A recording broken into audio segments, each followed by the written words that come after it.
Welcome back to the Underground Nation podcast. Today, we're proud to feature a rising voice in the dark pop scene, an artist whose sound blends haunting emotion with cinematic storytelling. She's known as GRABLE, the Gravedigger's daughter and the voice of the night.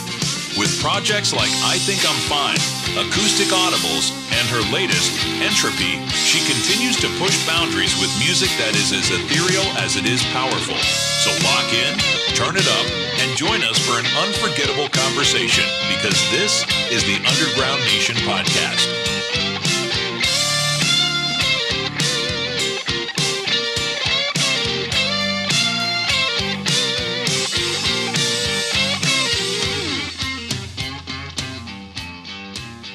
Welcome back to the Underground Nation podcast, where the shadows come alive with stories untold. I'm your host with the ghost, the bounce ball boogie. And tonight, we got a very special guest who brings us into dreamscapes that blur the lines between memory, identity, and raw emotion. Based in Jacksonville, Florida, she calls herself the Gravedigger's daughter, a caretaker of memories and a guardian of thresholds. Her sound is dark pop as its most evocative, weaving analog warmth with electronic eeriness, and her words echo in the soul long after the track stops spinning, when haunting tracks like Wrapped Up in My Social Anxiety, and a presence that feels both intimate and cinematic. Please welcome to the Underground Nation, Grave. Thank you so much for that introduction. Hi, I'm Grable, everybody. Yes, Grable, welcome to the podcast. How are you? I am fantastic, and how are you? Oh, I'm a lot better now that you're here. I appreciate you taking the time to speak with us tonight. We're taking a break from your busy schedule and speaking with us. I feel very excited to have you here. I'm very excited to be here. It's nice to kind of talk to you guys and talk to everybody who might also be watching. Absolutely. Can you break down what it means to you to be the Gravedigger's daughter? How did that imagery first take root in your artistry? So the imagery and the concept of the Gravedigger's daughter actually is born from my name, Grable. It is my actual name. It's my family name, and it carries a lot of history with it, which includes the translations from its origin name, which traces all the way back across the waters, all the way to Zatziville, Switzerland, where it was pronounced Crow, I believe it would be, and which meant Crow Hill. Crow Hill? Which was basically an occupational name for those who, worked on a hill or in the graveyard. Sometimes it's translated to a grave digger or a ditch digger. And as I am currently the most recent in a long line of Grables, I am the Gravedigger's daughter. Oh my goodness. That is really cool. That's where that all came from. Very cool. Thank you. What time or what era was this happening in when you were having this as a profession? It was in the family history, so it didn't carry overseas. The family didn't actually come to the United States until, pretty early in about 1770. But we didn't really carry that. From what I can research, we didn't really carry, or even what family knows, we didn't carry that occupation overseas. We just became farmers and came over here. Yeah, so it's definitely quite some time ago. How were you able to dig so far in your family history?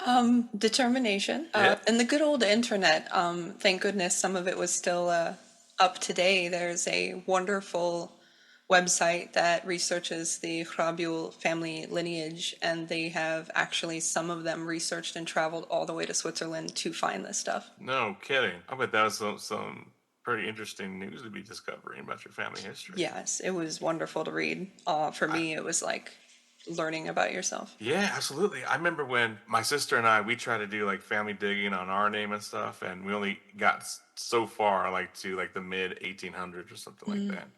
Where our great grandfather came from France and part of the French Revolution, all this cool stuff. But then that's the only far as we could get, and we kept trying to go further. But that's sometimes it's difficult. I know that you hit the roadblocks. Yeah, definitely. I feel very lucky and fortunate that people spent that much time in the family line researching. So yeah, absolutely. Well, where you're based in Jacksonville, how does your city and its culture influence your music and the dreamscapes you create? I would say that I'm comfortable here, so I have a little bit more time to be comfortable in my element to create. And Jacksonville has kind of provided that for me in many ways. And the city itself, especially where I am just outside the city, is pretty quiet, but they don't mind me making noise with music. So it allows a lot of freedom for creation with less distractions from, the noise of the city. So that really helps. And then I think also, you probably wouldn't hear it in my music, but I think that just having that Jacksonville has a very, deep-seated jazz and blues scene here kind of influences me to add complexity now that I have the time and learn. Are you doing your art full time? No, unfortunately, no. I would love to, though. Understood. Well, it sounds like that you're. Let me ask you this. It sounds like you kind of take your passion into your artistry. Are you more focused on your art during the night hours by naturally or being forced because of your schedule? So a little bit of B. I can't do it at night as much as I would like, so it's almost a little bit the opposite. I'm more creative at night, but my schedule requires me to be more creative during the day to work that in. So it's a little reverse, and I've had to learn to work with that and try to. But it's always around this time of the night where I have all my ideas and I have to write everything down so I can work on it tomorrow. Yeah, I understand. Well, I hope one day you get to go full time and be able to work in the hours that you thrive in. Yes, me too. Thank you. I would love to. Absolutely, because I work best at night too. I wish I could record all night and do all my writing at night and just sleep during the day. Wish I could go grocery shopping at midnight. Oh, but that's I the can't. best time. It used to be. There was a time. For the listening, there was a time. There was, and then all the bad people made it no good no more. That's right. Bunch of suckers. Anyhow, do you feel, how can I say this? Do you feel art is more about personal healing or guiding others through their own like thresholds? I wish that I knew the answer to that question. I think that for me, I like to tell people I'm a recovering narcissist, but it's really a sarcastic way to explain that my art is a cathartic, neurotic experience. And it always has been, but I absolutely love when people can relate and find perspective in that for themselves. I can't say that I've ever written for someone else or anything like that, but I also somehow feel like I'm writing for myself and everyone else when I do write. Yeah, absolutely. So I hope always, that answers the question. yeah, I always see it as like I'm writing this song because of my pain or my love or whatever I'm feeling at that time. I'm doing it for myself and I put it out there and I just feel other people relate to it because they may go through a similar situation.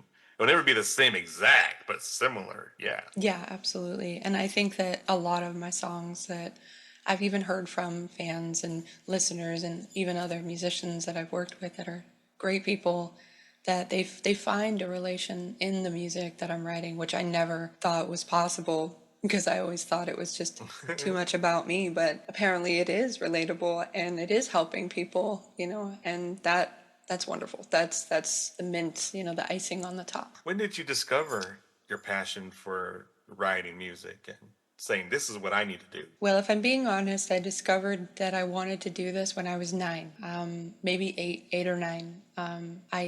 I still even have some old writings and lyrics that I'm debating using, but they're cringeworthy from back then. But what does a 9-year-old have to struggle about? But yeah, definitely around that age is when I started writing what I would consider like tiny poems, and I started studying very specifically vocal melodies and lyrical structure for some reason. At 9 or so, I got obsessed with it. Wow. Was there any like influence from home that may have sparked that interest? Yeah, definitely. In some ways, both my parents really loved music, and my dad did like play some music as well, very intermittently over the years. Like he dabbled with guitar. Okay. We definitely had a lot of conversations where it was just all of us sitting and listening to an album and being like, would you listen to that? Did you see how did they do that? Can you imagine how they did this? Like reversed reverbs and stuff, All good stuff. The passion in there. That's very cool. Have you ever said, "Hey, Dad, come play some guitar on this song for me, dude"? Unfortunately, I have not. He's no longer with us, sadly.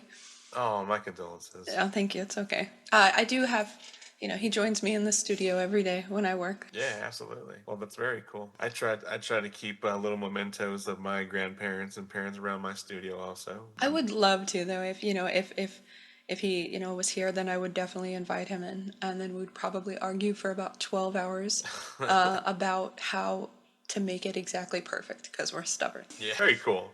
Well, at least you still channel the energy.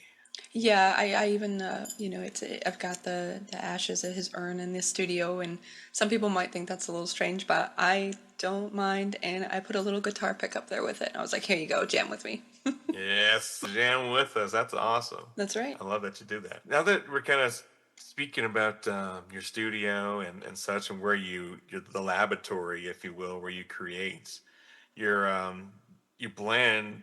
I mean, your music blends analog and electronic elements. How do you decide which textures fit in a particular song?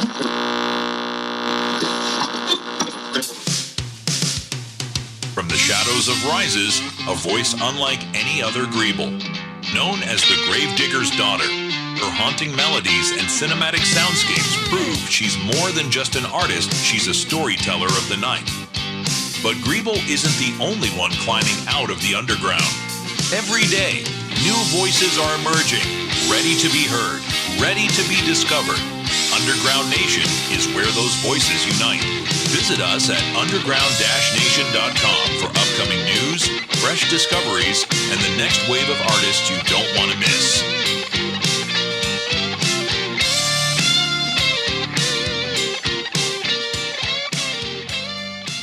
Well, that's a really interesting question. I love that question. So, how do I decide? It's so different for each project. I call them projects, but it's so different for each song. If I were to simplify it in some form of a way to give like an average, there's a lot of like what the song feels like. Because usually for me, I was a vocalist before I was a musician or any kind of wannabe producer. And everything usually stems around what I'm trying to say, what the vocals are, what the vocal melody has come out as. Sometimes I do hear the melody of the song in my head before I write the lyrics. But when I decide, usually it almost always starts with some sort of kick drum, I'll be honest. If I'm in there and even if I'm banging on a desk to record it and pretend it's a kick drum, there's always like that, or it's going to be like that comes in. But if it's analog or digital, electronic, that kind of, I'll be honest, I usually have one of both versions of each individual song, if I'm being honest. I probably have an acoustic version of everything that has no electronics and vice versa. Incredible. So you're saying there's alternate sounds to one song? There is, definitely. Because I try them out and see which one do I think feels right and which one gives the right kind of feeling. And then sometimes I really just like them both and I can't choose. And then I have a listening party and have them join choose. the listening party. Hold on, GRABLE. Hold on. This sounds cool. I always like to hear. Oh. I always like to hear alternate versions. You should definitely come. You can come to my listening parties and hear all the weird stuff. I would love to. Do you seriously do listening parties? Like Yeah. live stream or something? I do it, online right now. Woo, If all the people join. Yeah, absolutely. Anytime. Where's this at? Hold on. No, seriously. Where does this? Where can we find this at? What days? What times? And how? So, for those who do want to experience this, and I would recommend that you definitely come. It would be fun. I usually do live streams on TikTok every Wednesday, and I've been thinking about doing it simultaneously on YouTube as well. So it's going to be, but definitely TikTok. I do them every Wednesday, 8 p.m. Eastern time. Very cool. And sometimes it's a listening party. Sometimes it's who knows what. Hey, I'm down for the you know what. Whoop, whoop. Who knows? Very cool. Well, I'm going to be pulling up on Wednesday nights. Cool. Very Noted. cool. Well, I look forward to seeing you. And anybody else who wants to come, I will try to grace them with some form of wisdom that I think I have. Oh, dang. GRABLE wisdom for the Underground Nation. You hear that? You heard it first. As you ring the bracelets chime. That's really cool. Wonderful. So you're casting the spell, and that's the little. So it's gonna happen now. I admit nothing. I felt it. I'm just saying. You don't have to. I felt it. I already know what happened without you telling me. See? Doing it again. If someone was depressed, let's say someone stumbles on your music right now and just says, I'm gonna play Grable for the first time. Which track would you want them to hear and why? Ooh, which track would I want them to hear and why? Okay, it's a newer one. Not super new. It's still from last year, but I released last year. It's Signal Over Noise. Because I feel that that song really encompasses everything that my music is to this date in one song to a degree. I know that sounds really, maybe it doesn't, but I think if you really are diving in for the first time, I vote for that. It's got the powerful bass, it has, it's got the groovy beat, but it's also still got some of my softer vocals combined with some of the more in-your-face vocals, and the story it tells is an important message that I think everyone should know. Can you tell us a little bit about the story? Yes, of course. Signal Over Noise, in a nutshell, is, well, we live in a world, and we live in a world where there's a lot going on. There's 8 billion people. There's news, there's fake news, there's opinions, there's beliefs, and all these things. And my suggestion in the song, and what I try to help people figure out, is how to listen to their own signal over the noise. Yeah. That's kind of going back to what we were saying earlier, like doing the music for myself, because I'm getting in touch with my own signal so I can put it out there. That's right. And who it reaches is who it's meant to reach, right, universe? Exactly, yes. And then, through the noise, maybe it'll be loud enough to cut through the noise. We'll see. Sure, we can make it as loud as we want. We control the volume, dang it. That's how I feel about it, yes. Yeah, absolutely. So from well, how can I say this? Dark pop. I mean, it has many shades. What do you think Yes. makes your sound stand out in a genre that's becoming more crowded? Well, when I first thought of putting my music in the box of dark pop wasn't really much of a thing. There was Billie Eilish, I think. That's all I know. There was probably some smaller ones, but I didn't even realize that dark pop was a thing. I just decided that's what I felt that it was. So I had zero research on the market to see where I matched. But as it grew, and what I think about it now is that I still very much fit into that pocket to a degree, because it encompasses a lot of what I do because of the combination of digital and electronic elements and analog elements, but everything has a low rumble to it, a darkness, a deeper meaning, a minor key, some sustainment. Everything's a little tense. But what do I think that I stand out with, to really get into your question, is that I kind of feel that I push the boundaries of that genre. I feel that I'm giving dark pop an edge that it hasn't explored yet, and it might even kind of branch out over to like a goth folk rock. I At least that's what I think. I mean, people might feel differently. Who knows? Well, I was looking for a word, and that was perfect. I mean, I didn't know what to say, and that was it. So thank you. Wonderful. That definitely worked out. Hello, computer. You got Sorry. mail. Sorry about that. I just was having a little hard time hearing you. Oh, you're cool. You sure you're gonna be better now?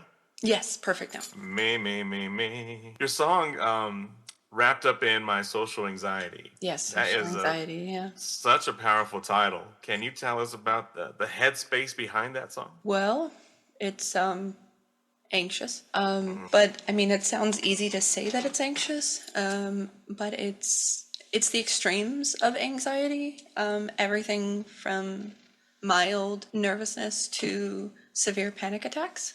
And that's the state of mind that I was trying to convey when I wrote the song. I was having really bad anxiety, but I've had struggles with anxiety pretty much my whole young adult to adult life, and so many different versions of it, from social anxiety to just panic disorders and things like that. They would probably be called, I guess.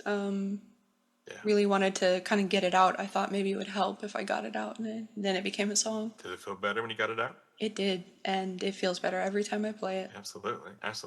And I listened to the song, and I struggled with anxiety for a long time without even knowing it was anxiety. I never said, "Yo, this is anxiety." I didn't know. And when I finally finally gave in to work with a doctor and pinpoint where it's coming from, and I'm like, dude, I'm an empath. I could feel people's energies. That's what I was saying with the chimes earlier. Like I can feel that. I am not kidding. And I could walk into a room and I could like feel like the vibe, and I'm like, oh boy, I should probably not be here, or I should be here and be invited. I could feel it, Yeah. and I Well, that's think good, but yeah. that was just like I didn't understand how to get control of it all. I think we're very similar in that way. Yeah, and then like doing like the music stuff and like going to concerts, like oh my gosh, sometimes I couldn't even be like the person I am right now because I was just so like, oh, what's gonna happen next? Wrapped up. You were wrapped up in your social anxiety. Yeah. Just put my back against the wall, I'll be fine. I need to take a long bathroom break, splash some water on my face. Yep, just hang out with yourself in there for a little while. That makes it all better. Yeah. I used to have to like make little notes for myself. Not like notes, but like what do you call it? What do you call them when you Like what do you call those affirmations? things? Yes, affirmations. I had to write myself affirmations on my phone just so I could just talk to myself like, bro, it's all in your head. You're fine. But Yeah, yes. that's very cool that you can relate, and a lot of people, myself included, have no idea that that's what anxiety is, and then until they finally hit a point where it's so rough that they actually are like, I need help with this. Yeah. My final straw, now that we're talking about it, it was when I was driving. I don't remember what happened, but I just remember I was just panicked and driving. And thank God I was at least able to pull over, but I was freaking out. And I just felt like the whole world was just like caving in on me. And I was like, dude, Yes, out that of would be a nowhere, panic attack. Yep. out of nowhere. Like, we gotta pull this baby over. Yeah. And then like my vision would get blurry. Anyway, that's probably from the diabetes, but you know what I'm saying? Diabetes. It all just came from anyway, I'm just saying. No, From I that day is when I started finding out about the anxiety and the diabetes, and then it's just one thing after another, kind of domino effect, unfortunately. You're locked in with the Underground Nation podcast, and right now we're diving deep into the dark, the raw, the rising sound of the underground. This is GRABLE, turning up the energy with her track Dark Water. Let's go.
That sounds to be very common with a lot of anxiety disorders.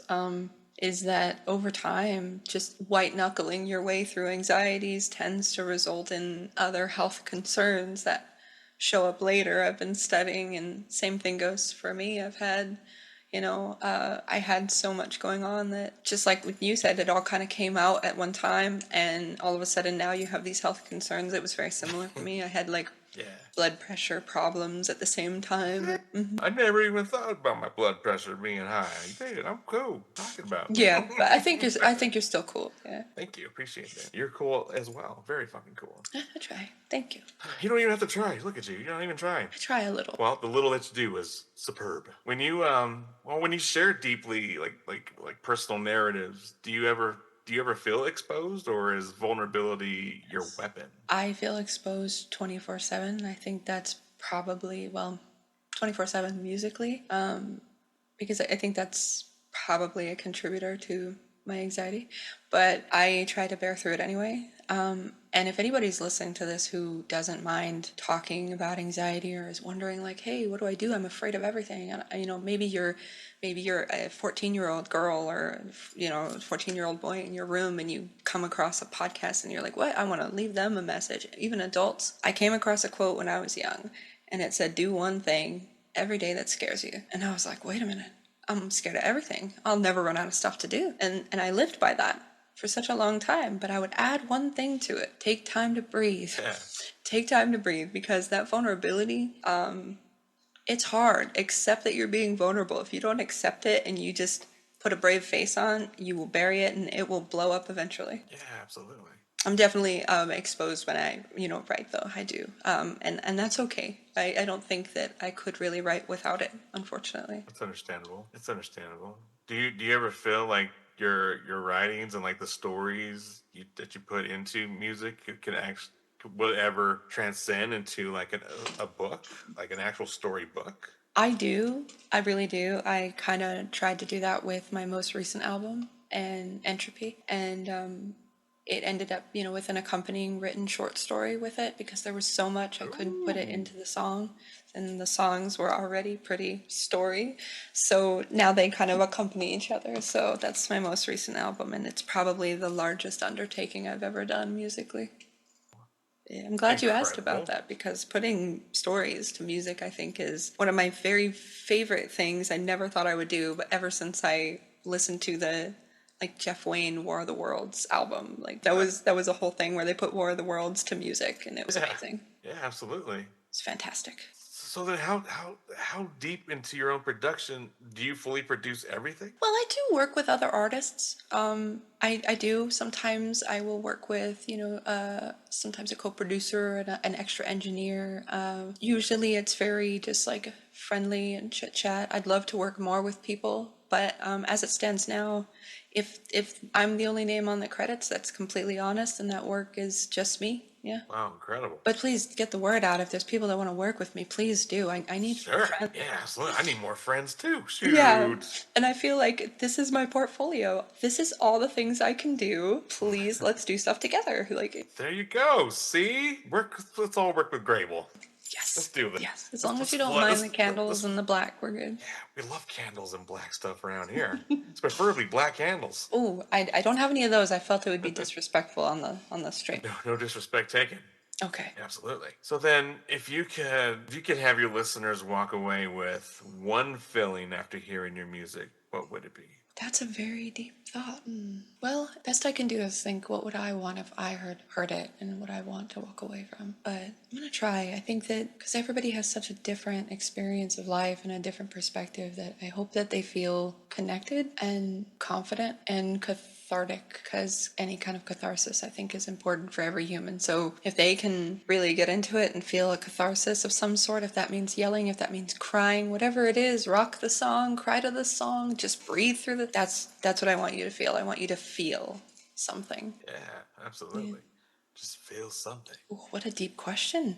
I feel like I'll never really fully know the answer to that, but whew. You probably never really will, but No. I'm sure with time you'll understand what feelings and emotions are coming from your fan base if they start sharing with you. Yes, I love hearing some of them already on the socials, and every time I'm just like, wow. Some of them are like exactly what I would have felt, but a lot of them are very different. It's like a different flavor of the same meal. It's cool. It's very cool. They're in the same book, but on a different page. It's wonderful. Yes, absolutely. Have you, from these live streams that you're talking about and like doing story narratives, are you by chance developing your own type of podcast or maybe audiobooks? Not so much. A lot. I mean, I have a very My time is just very limited, by myself at least. I was working on a, kind of like a podcast called After Hours, and I did a few releases on that, and I would love to do more. I just haven't had the time. It was a very, artist-centric podcast. It was interviewing artists and talking with them, but it was short-lived currently just because I was very focused on my current mission with the music. Yeah, and that mission is still. Are you still on that mission, or are you? Yes. Okay. No breaks on the mission. I don't think that breaks are in my vocabulary. I have to be reminded to take them. Okay, I won't call it a break, but what about side missions? Oh, okay. Side missions. That's a whole different thing. I mean, I could take on a handful of side missions and still actually get them done.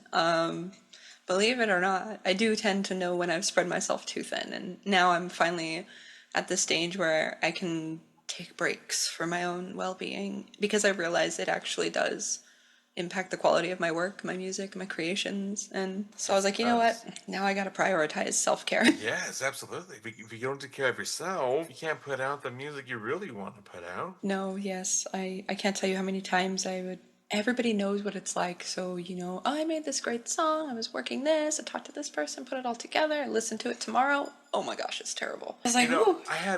I was having a similar conversation with another artist the other day, and we were talking when we create. Say, for example, I create a song, and I'm putting my emotion into it, my pain, my love, my happiness, whatever it is.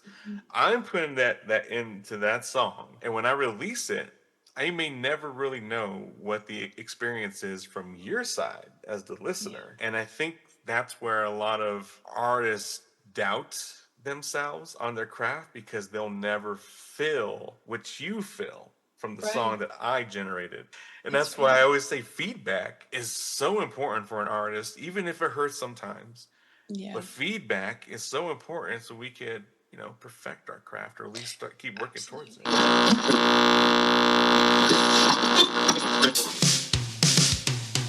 This episode of Underground Nation is brought to you by our sponsors at Flawless Cleaning Professionals, Denver, Colorado. Dedicated to transforming homes and businesses, they deliver top-tier cleaning solutions, residential, deep cleans, office spaces, and even post-construction projects. With unmatched attention to detail and a commitment to quality, they'll leave your space sparkling whether it's weekly service or that big occasion. Message Ryan Chavez of Underground Nation today for a free quote and to schedule. That's Flawless Cleaning Professionals in Denver, Colorado.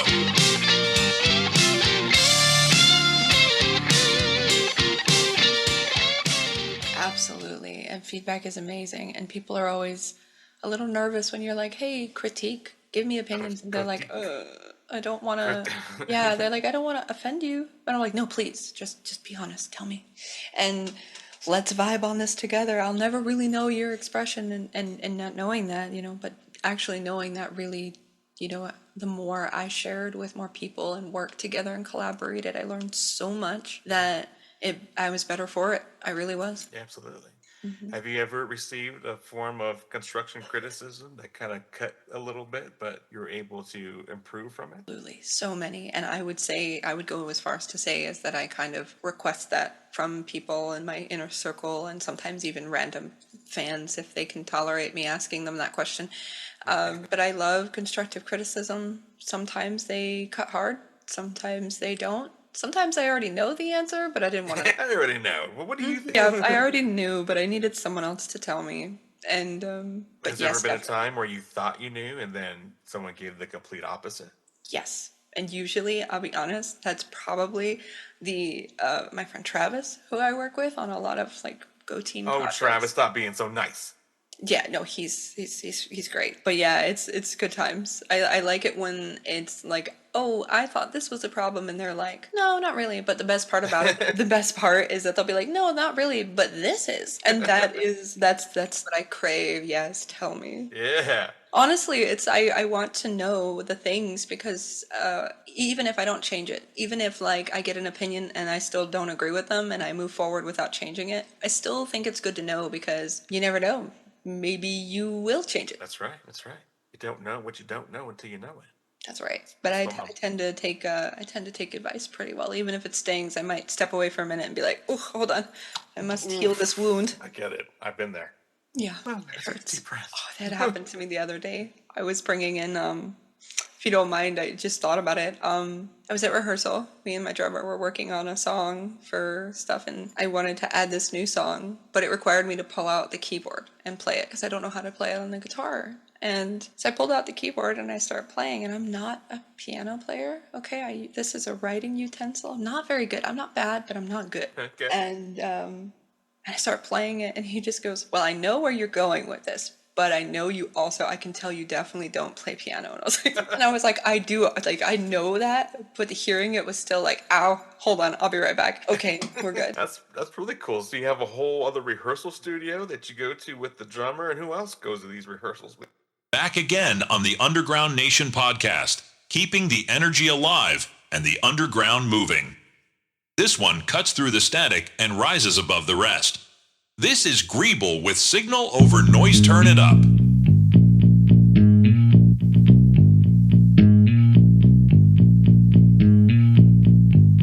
We fall in the pit again, say words in the way they say. When you're avoidant of the conflicts and you lose, we fall in the line again. Change your words just to ease the heads. We follow that we fall.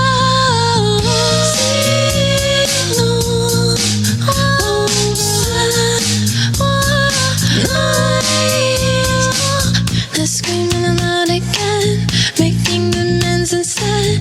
All that they seem to want is blind obedience. They'll often change their minds. Their wants and needs will bind more than your ends. Then we fall.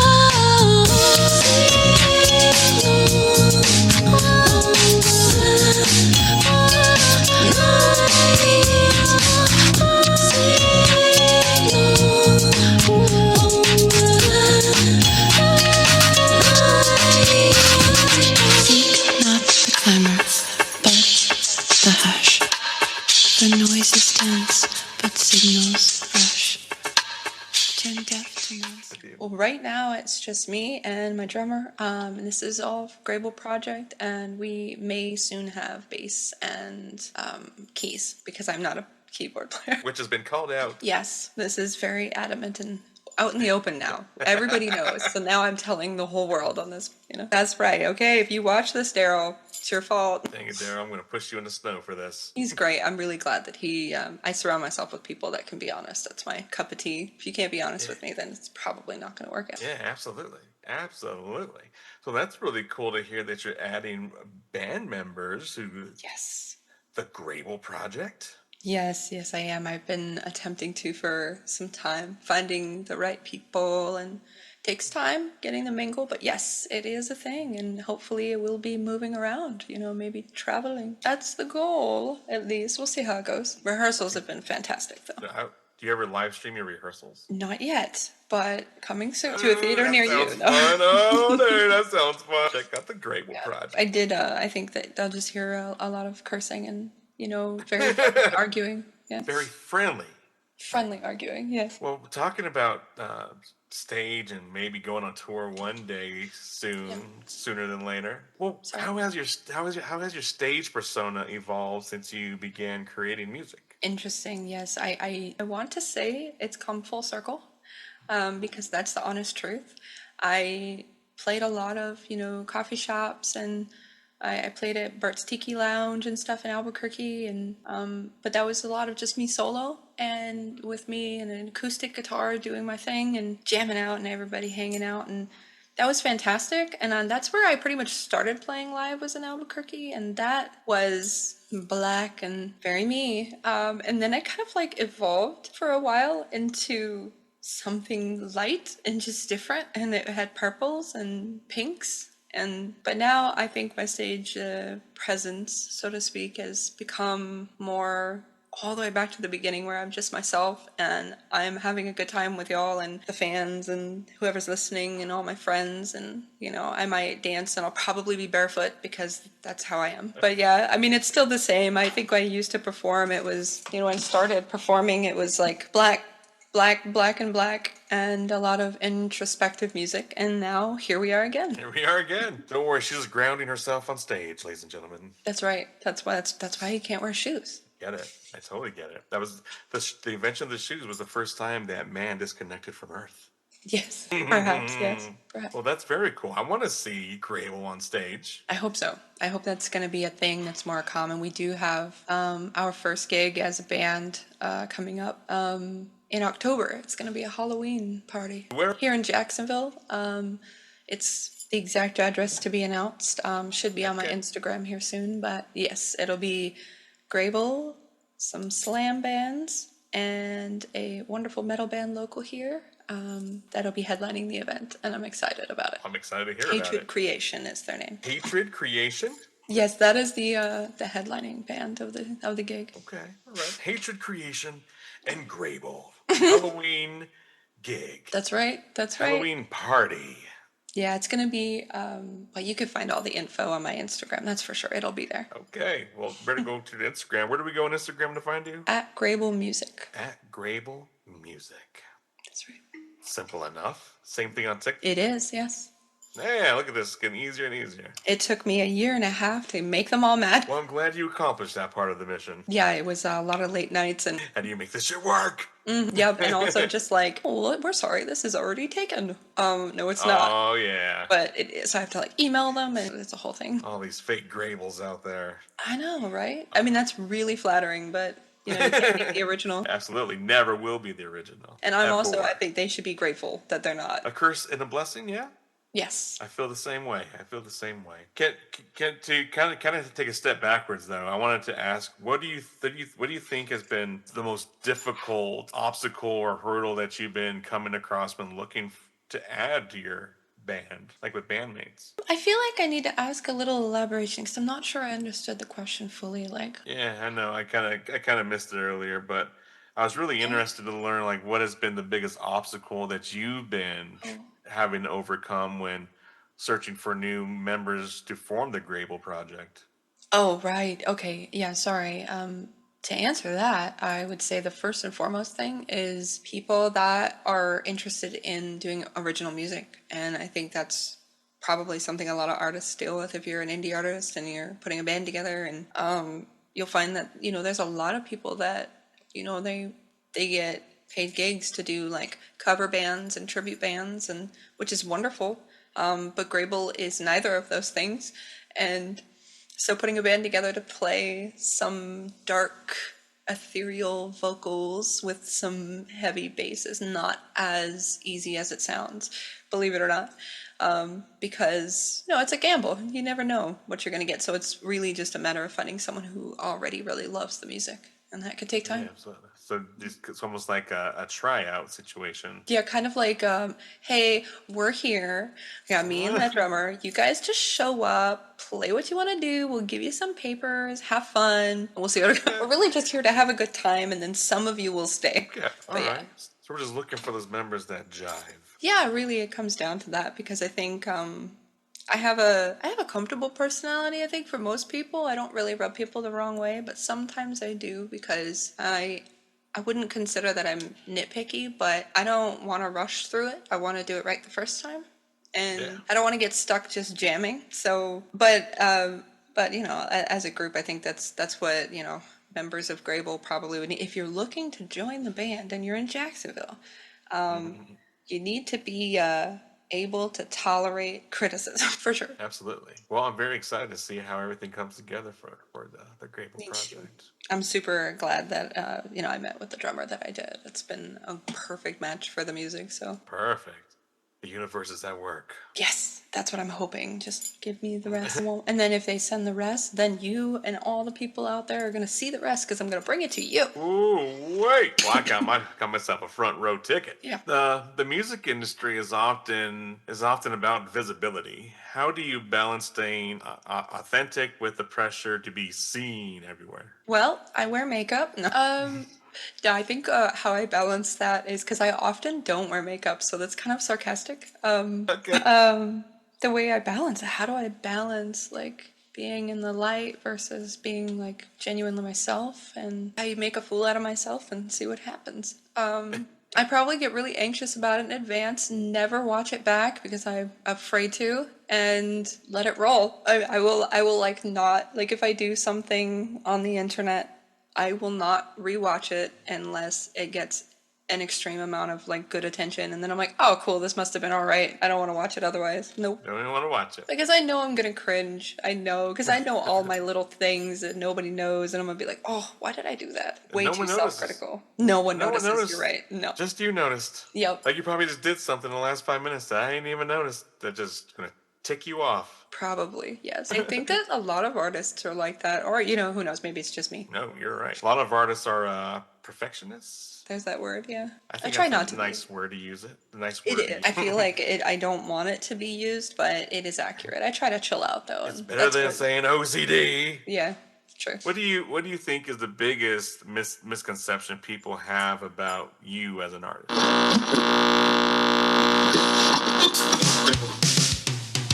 Looking for the real voices, the raw stories, and the underground culture they don't show you on the surface? Visit www.underground-nation.com and unlock the Underground Nation magazine digital archive. From exclusive interviews with rising artists and tattoo legends to full issues packed with underground music, ink, fashion, and rebellion, it's all there. New issues drop regularly. Every page, every voice, every movement. Tap into the culture at www.underground-nation.com. The underground isn't just music, it's a nation.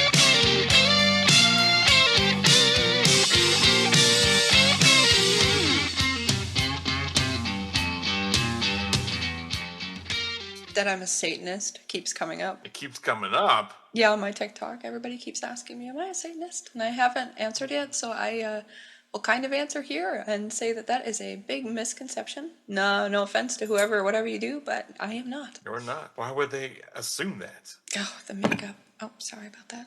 The makeup you don't wear, but you wear sometimes.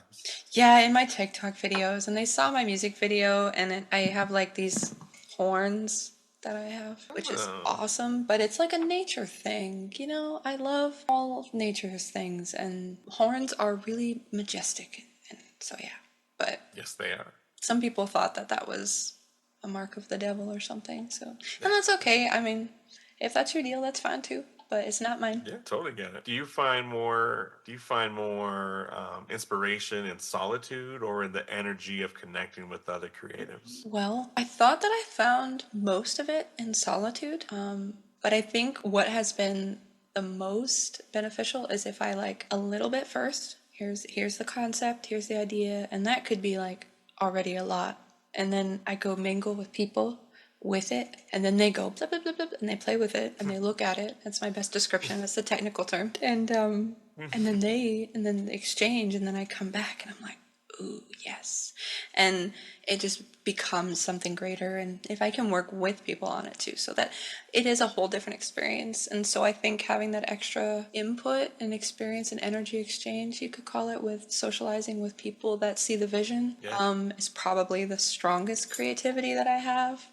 Even if it's just having somebody to text and be like, what do you think of this? Absolutely. For sure. I mean, but most of my work has been started solitary, in like a solitary. Well, you could add me to that text list. I like to hear unreleased and give my 2 cents where my 2 cents could be needed. Okay.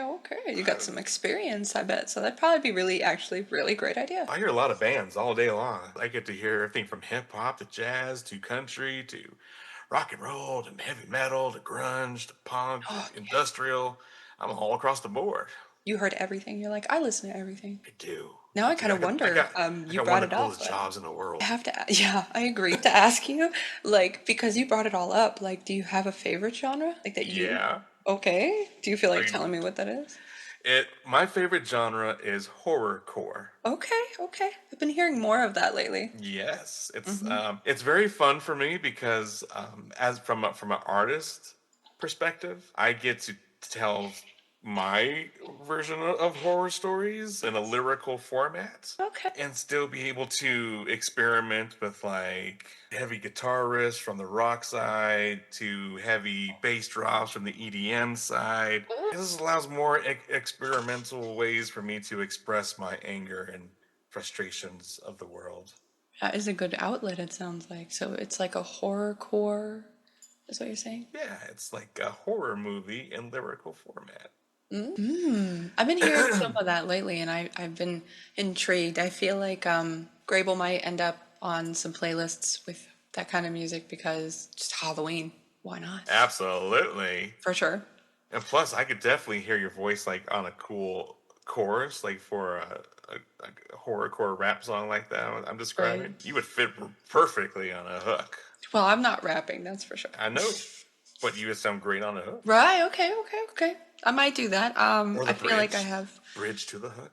Ooh. Yeah, exactly. Something where I can still do my natural element. I mean, I'll be honest, I've dabbled in the idea of rapping and, I can talk while I sing. Don't ask me to rap though. You're going to be like, oh my God, this is horrifying. It's not my strong suit. Nope. I appreciate those who do. And I love listening to some rap. Like, it's definitely great. I just cannot do it. I would love to share some of my material with you and get some feedback from you. See what you Yes, think. absolutely. Maybe discuss a collaboration we could put together. Yes.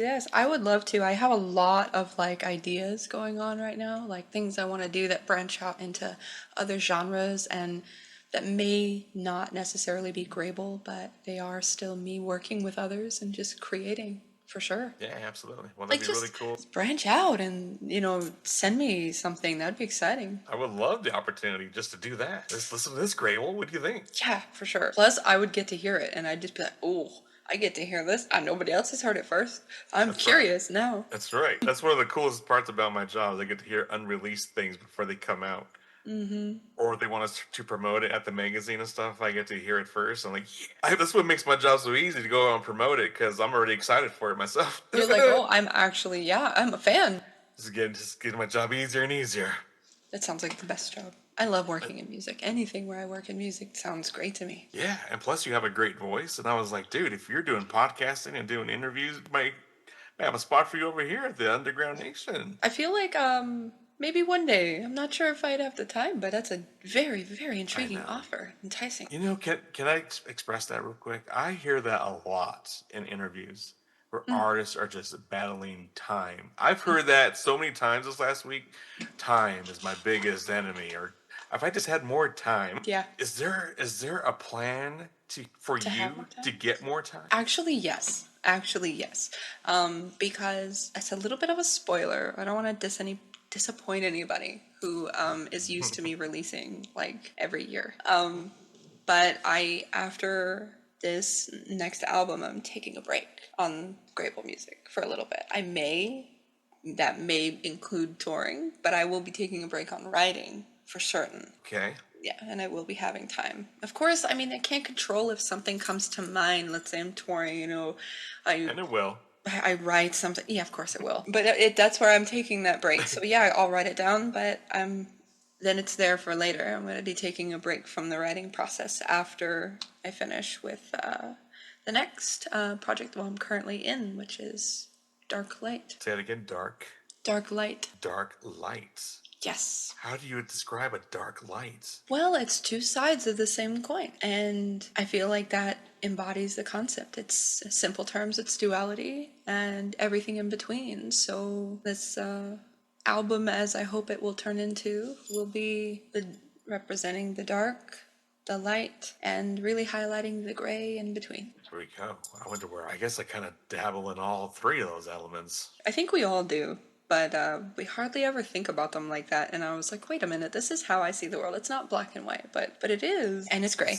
So it's definitely gray, or it's more well, gray I mean, than black. Grable. I have to bring the gray. Oh, Grable, look at that. You just put that together in my head. I was like, wait a minute. Now we're getting deep. I mean, there's a lore. Okay, if y'all want to know, there's a lore. Go ahead. I love lores. I love lores. I do. Well, the lores of like so many different things I find super intriguing, but ironically enough, I don't really find my own lore intriguing at all.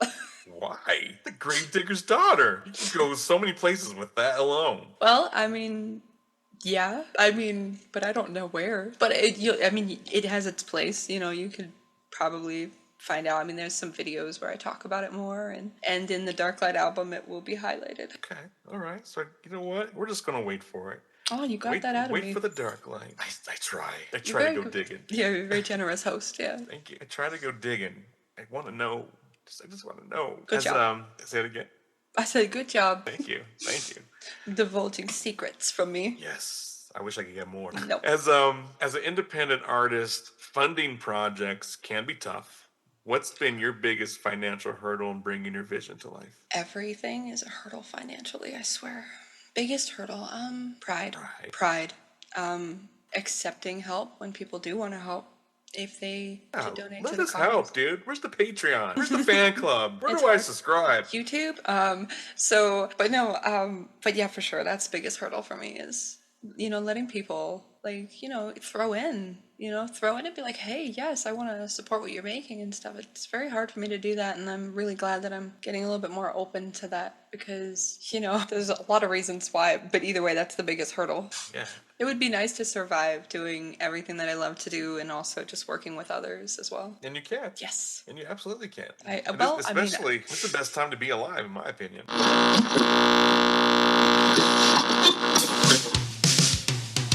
Underground Nation, the hunt is on.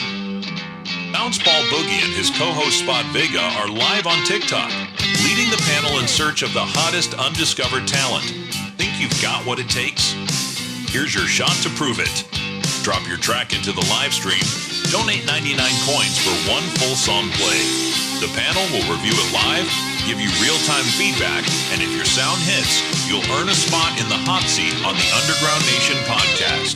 On TikTok, follow @Bounceball Boogie to join in on the fun every Thursday and Saturday night at 10 p.m. Eastern.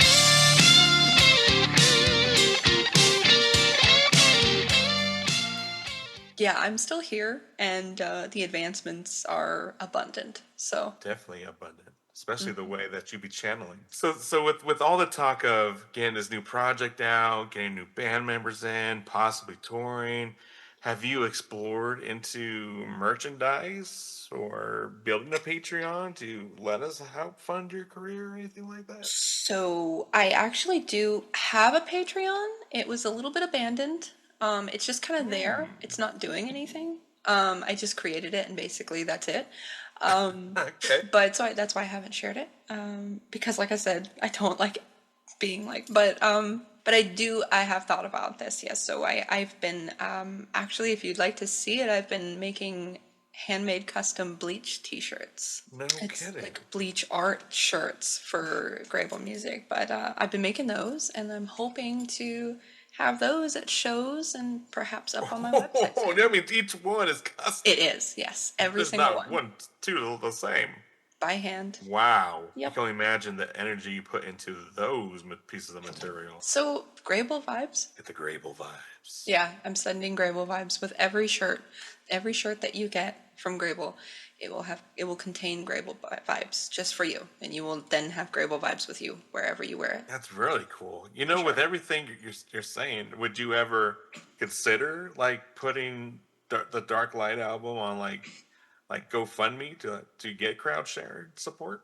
Perhaps. I kind of think I haven't really put much thought into that. I've been in a lot of the writing stages since it's not complete yet, and because it's just kind of me thinking about the creative side now. But maybe, diving into looking at how release and all that is going to work out and looking at the logistics side, not the creative side. Yeah. When I get to that point, yeah, that's something I haven't really contemplated yet, but it'll probably be on the list of do I? Maybe, yeah. To crowd share or to not crowd share? Crowd share or not crowd share? Yeah, That's my question. Well, getting into the having that up can help with the creation, recording and things like that to really bring it to its full potential. And so maybe it will be the best thing ever because of that if I do that. You never know. Never know until you try. I think I just guess. convinced myself. Really? I think so. Oh my God. Well, at least convince yourself to at least consider it more. Yeah, that's exactly it. Nothing's set in stone yet. Just highly considerable. It sounded like I was convincing myself, though. It's just this half, talking to this half, Yeah, we'll figure it out eventually. Well, I wish the best of both of you, the best of luck together. I hope you're both able to have those gentle arguments to find a proper solution. Absolutely. Tolerate each other pretty well. Well, that's good. I really wonder what an argument looks like. Well, if you go to TikTok, there's some. Oh my You'll God. see it there. That's That's probably, yeah. I'm not gonna say anything else because when you see it, you'll know. You'll be like, oh, this is it. This is the moment. Yep. My YouTube shorts and my TikTok shorts, they're pretty much that. That's what they are. That's very cool. Very cool. We're gonna go look. Ready, Underground Nation? Let's go take a look. Who's coming with me, guys? Who's coming with me? So what's one boundary you love to cross next with your music, whether sonically, visually, or conceptually? I'm trying to think of the word for it, but it's gonna sound ridiculous. But it needs to. The boundary I want to cross is the threshold between where I am now, where it's half of my music still is new to people who haven't heard it, and I want to cross that threshold to wow, most people have heard it, and that's a big dream. I guess it's probably a big reach, but that's my want. That's what I want. Oh, yes, you have big goals and big dreams. I suppose they are pretty big. I think it's reasonable. It is reasonable. You kidding me? Yeah. You could definitely make it happen, especially with all our support here in the Underground Nation. Right. Yeah, that sounds like sounds great. I would love to just really take it, like, basically blow my inner child's mind away, and 14-year-old me looking at my life, and just be like, oh, everybody knows our music, and I would just cool. My life is complete. I'm done. Now I will just live a life of service to others. That is true because we need your music. Yes, but also like for other people's. Like, okay, cool. Everyone knows Grable music, and maybe I keep doing and for many years to come be, ancient and beautiful and ancient and still making music. And but I'll still like be the unknown ghost vocalist on Joe Schmo's music wherever, because why not? Man, you better put respect on her name, Joe Schmo. That's who I am. I like to work with others on things. Like I have these tools, let me use them. Yeah. And you would even be to the point where you're so nice and say, oh, you don't even need to credit me. Yeah, I guess we'll find out. How much you paying her to do that? We'll find out. Yeah, I would like to. I would like to discuss that in advance. Sure. But even if it's just I see a really cool opportunity and it's something I'm very passionate about, like let's say it's for a cause that I follow, then yeah, sure, let's work together. Absolutely. If you could collaborate with any artist, dead or alive, who would it be and why? Mike Patton. I think he's alive, but Mike Patton, because he was a huge inspiration as to pushing the boundaries of my vocals, because I had a very soft vocal when I was younger, and he did crazy things with his vocals that people thought were, oh, that's just noise, torture chamber, whatever. No, it's not. It is creativity. I am a vocalist at my core, and this is my instrument, and I want to try and wiggle it and do whatever I want with it, and he did that. So, like, if I could just meet him and then just make sounds, like achievement unlocked. There we go. Just make noise, just Mike Patton makes a noise, and I make a noise, and who knows what, then there we go. Now my life is complete. There it is.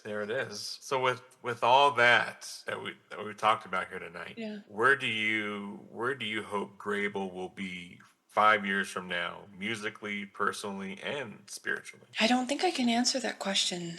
I try not to, aside from my big dream that I mentioned, like the big goal, I try not to dwell too much on where I want to be in the middle, like the steps to get there, but I will, wherever it takes me, I'll go and I'll show up. I'll be there on time, 15 minutes early.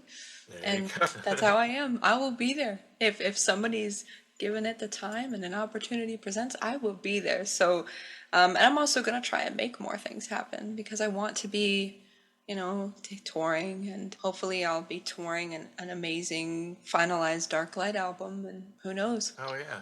What do you feel you would need right now to help you get to that point a lot faster than doing it on your own, like making those new connections? I think, connections is a really good thing.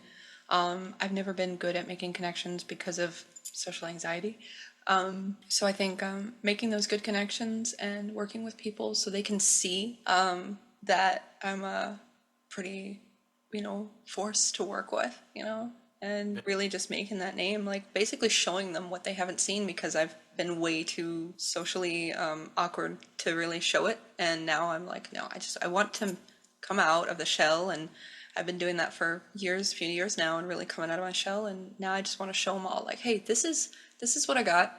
And I know that there's a place for this. So yeah, make those connections, make those conversations, talk to the, the booking agents, get the gigs, go to the venues, do the radio shows, all the things. I'm the yes man right now. You're the yes man. That's right. I'm the yes man right now. Opportunity knocks and I say, hello. Would you be open to discussing management if the right management team or company was to approach? Absolutely. Yeah, definitely. I think it was about a couple months ago I posted on my threads, like, are there any artist managers still in existence? So yes, absolutely. For sure. I don't know where to find them.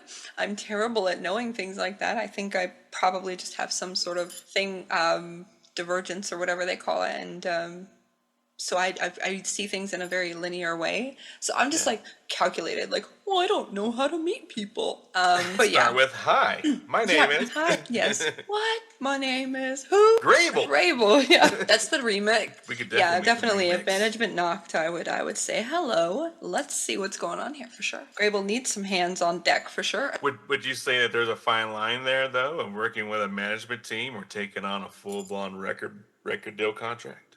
I think there might be. It really does depend on like what that contract entails, of course, fine print. Give me your soul. But I'm just saying, my soul is pretty embedded, so they can try. But yeah, I mean, I'm not opposed to the idea of either one, but I feel like management is going to stay more true to the vision rather than a whole label opportunity. But you never know. I'm not going to close the door on it unless, so I'm open to being convinced. Yeah, well, we definitely believe in the independent grind here at the Underground Nation. Yes.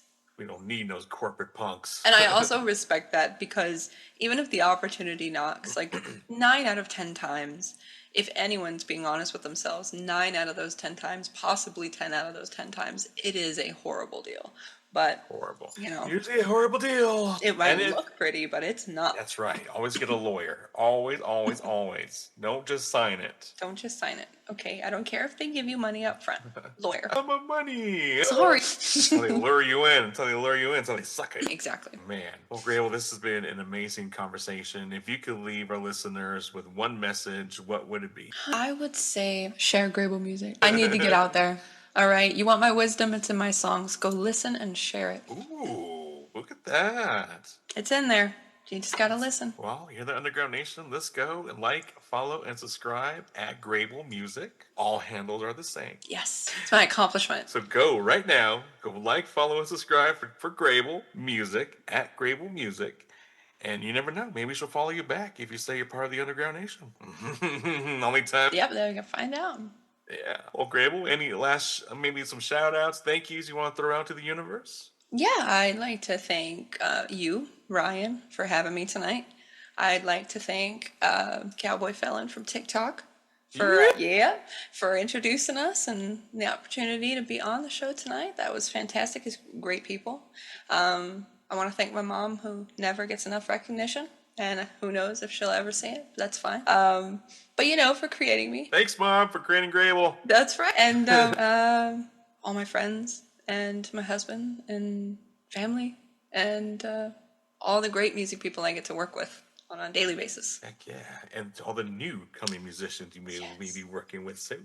Yes, please do, because if you're here and you work with me now, then I'll shout you out more. Get in on the ground floor, baby. That's right. We're still ground floor. Y'all can just jump in, and there's a real big experience to be had. Very cool. Well, thank you for letting us into your world on the ground floor of building the Grable Project and Grable Music. It's been an amazing conversation tonight. So thank you so much for opening the gates of your world and letting us step through those thresholds tonight. Your voice, your sound, your vision are reminders of why we keep digging into the underground, because there is where the most authentic, haunting, and unforgettable music really lives. Ain't that the truth? So one last time, for all your listeners, go show love to Grable. Go like, follow, and subscribe wherever you stream and scroll at Grable Music. Support her journey, share her music, and keep these dreamscapes alive. And don't forget to visit the underground-nation.com to discover more artists breaking barriers and bending genres. This has been your host with the Ghost Bounce Ball Boogie. Until next time, stay underground.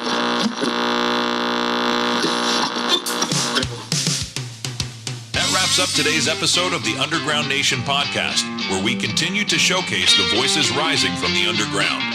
Special thanks to our guests for sharing their story and their sound. Don't stop here. Discover more artists, news, and exclusive content by visiting underground-nation.com. Stay tuned, stay connected, and keep the underground alive.